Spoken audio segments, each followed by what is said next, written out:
사법부 흑역사를 새로 쓴다고 표현을 했는데요. 전직 대법원장으로 헌정사상 처음으로 모레 검찰의 피의자 신분으로 소환되는 양승태 전 대법원장이 검찰 출석에 앞서 대법원에서 대국민 입장을 발표하기로 해 또 다른 논란을 낳고 있습니다.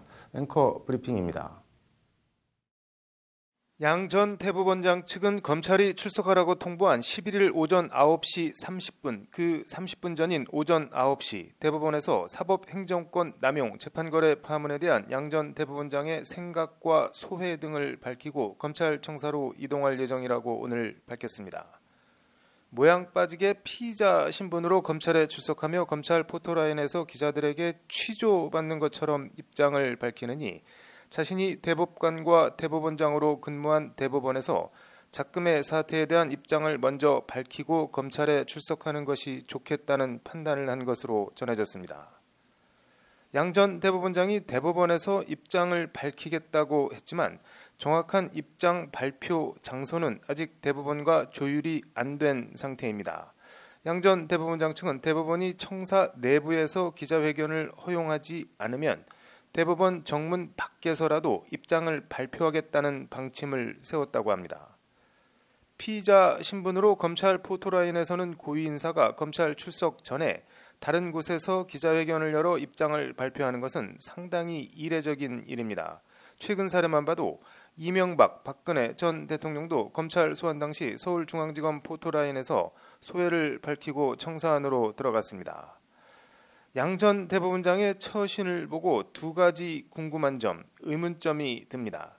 하나는 검찰 포토라인에 서서 입장을 밝히는 것과 굳이 대법원에서 입장을 밝히는 것, 장소가 무슨 의미가 있을까 하는 생각입니다. 후배인 김명수 대법원장이 허락을 할지 안 할지도 모르는 상태에서 대법원에서 입장을 밝히겠다고 발표했는데 대법원이 부적절하다, 대법원 청사 안에선 안 된다 해버리면 그것만큼 모양 빠지고 수모도 없을 텐데 왜 그럴 수도 있는 일을 자처했는지 하는 의문입니다. 다른 하나는 발표하겠다는 입장이 어떤 메시지를 담고 있을까 하는 점입니다. 관련해서 검찰 관계자는 검찰 수사에 내심 불편한 심기를 드러내고 있는 법원 쪽에 단결을 요구하는 것 아니겠냐는 의견을 피력했습니다. 사건을 법원 내부에서 종결짓지 않고 검찰에 넘겨 작금의 사태에 이르게 한 김명수 대법원장에 대한 불편한 심기를 대법원 앞 입장 발표라는 코스프레로 어필해 보려는 것 아니냐는 해석입니다.